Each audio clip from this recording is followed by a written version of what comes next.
How was it for you seeing the Merovingian 2 movies in a row, or 2 weeks in a row in a movie? Dude, his career has just he's been killing it lately. Avec moi, c'est jouer avec le feu.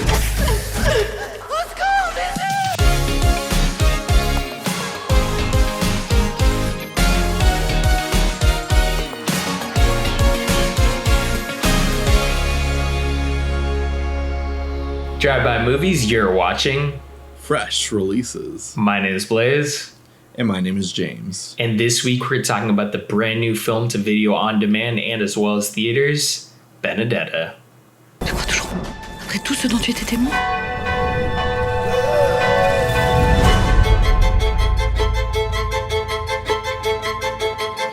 Benedetta is the new film from Paul Verhoeven. It premiered at Cannes earlier this year. It's about a 17th century nun in Italy who suffers from disturbing religious and erotic visions. She is assisted by a companion, and the relationship between the two women develops into a romantic love affair. So, I grew up in Catholic school.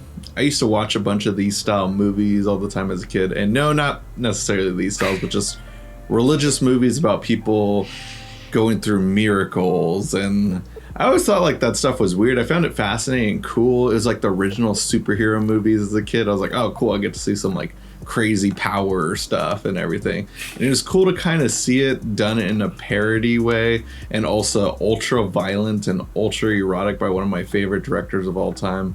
But did I like it? Well, I want to hear your thoughts first, Blaze. What did you think? I didn't think it would be 2022 and we're watching a Nunsploitation movie from 2021.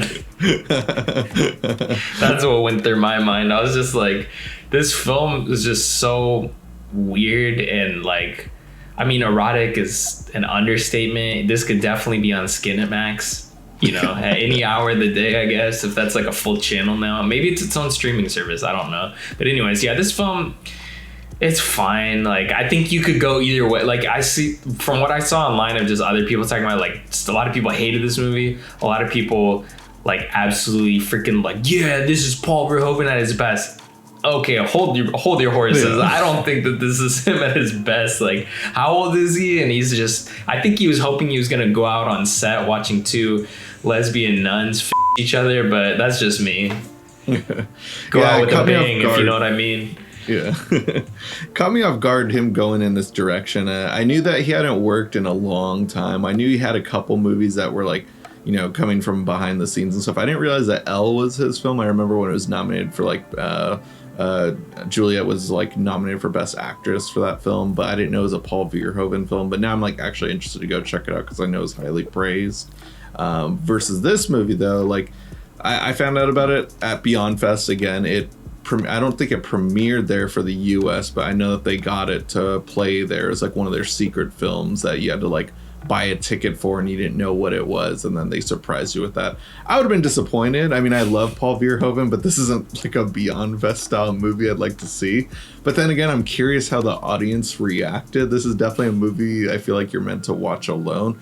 And there is some very comical aspects within the movie that I can imagine like cult fans like kind of just laughing at, mainly the moments with Jesus. Like all those scenes are absolutely hilarious, I thought, and definitely were going for parody aspects, I felt, but there wasn't enough of that to really keep me captivated. And when it starts to get darker, it just like feels like just like an intense like religious drama, and just like another reason why I kind of hate religion overall, seeing how it all just plays out towards the end of the movie, and why I'm no longer a Catholic when I just said I went to Catholic school earlier.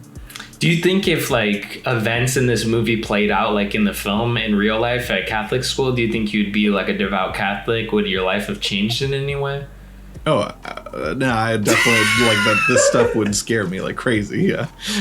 And also just the fact, because so I did do the research also. So I guess Benedetta was a real lady and stuff, like she lived through the 1600s. Whether or not like the history is accurate or not, we can't really comment on it. But from the facts that I was going through on Wikipedia, it sounds like the movie is pretty pretty accurate to what happened in her life and everything. Like maybe not every aspect, but from what I saw, we'll get into spoilers I guess right now, but like the burning aspect, I couldn't find anything about that. I might have overlooked it, but the whole aspect of like torture, being thrown in jail, like her possibly harming herself to like show off like that she's being like the word of what God wants and stuff. Like that all seemed to have happened and everything, but it just makes you think also like all these stuff that happened in the Bible, like all these miracles and stuff, it's all just shit like this, people just lying for attention to get further along through the Catholic Church and stuff.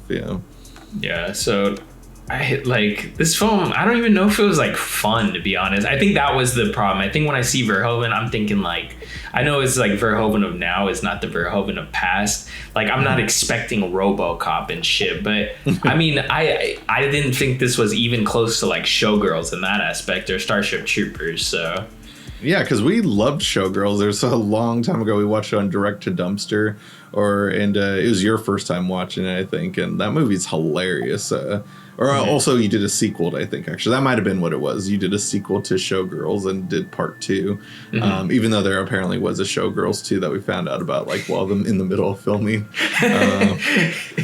Yeah, but it's so cool to have, like, Paul Verhoeven back. I'm not sure how he's like these days. I'd love to check out some interviews with him. But, like, why he went this route also, it was, like, kind of interesting to me. I guess he kind of was raised a Catholic and went to, like, some crazy school, religious school, for the most part, and graduated with like crazy religious studies behind him, but just like seeing his movies and stuff, like, and him bringing that like slightly, like the violence is there, the exploitation and eroticism from Basic Instinct and Showgirls are kind of there within this movie, but I went in a little bit more excited, hoping like it was going to go a little bit more all out Verhoeven, and overall it just feels like a somewhat decent drama that just like happens to be directed by one of my favorite directors, but doesn't feel like it.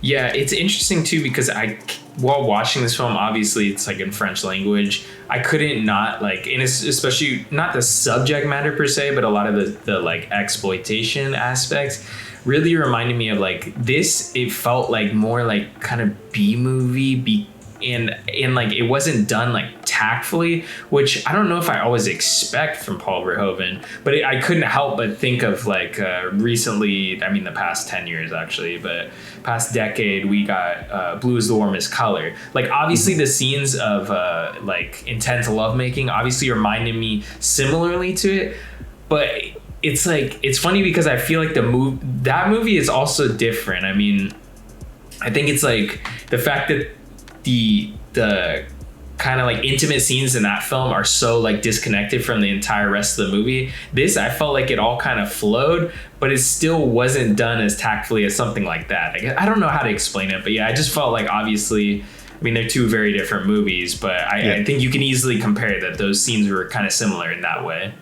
Right. Yeah, absolutely. How was it for you seeing the Merovingian 2 movies in a row, or 2 weeks in a row in a movie? Dude, his career has just he's been killing it lately. Loud as crazy in the Matrix Resurrections last week, and then just pretty crazy in this movie too as well. Like those are some intense moments, and then the torture aspects also were very, very intense in this movie. But like he gets his due towards the end of the movie as well. But just like it's just like he's an actor who I'm not familiar with. I would always he's kind of known as the Merovingian to me. He's just like going to be the Matrix guy, and just like here we are seeing him speaking his native language in French and everything, and it's a great performance, I'd say. But yeah, I just thought that was a fun fact.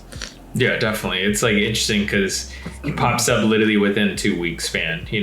Like these movies have both released fairly recently, so it's like dude's killing it right now. Yeah, so, I mean, recommending this film, I mean, if you're a Paul Verhoeven fan, I would say if you're a completionist, then yeah, you got to check it out to finish, like, his list of movies and stuff. But this is a movie that's kind of like, might have been trying to go for Academy Awards again after his strong, award season with Elle a few years ago. But this one, I don't think is going to go through any similarities with that and stuff. I'm curious how it was at Beyond Fest. If you were there to see it, please let me know what the audience was like, because I heard it was sold out and everything.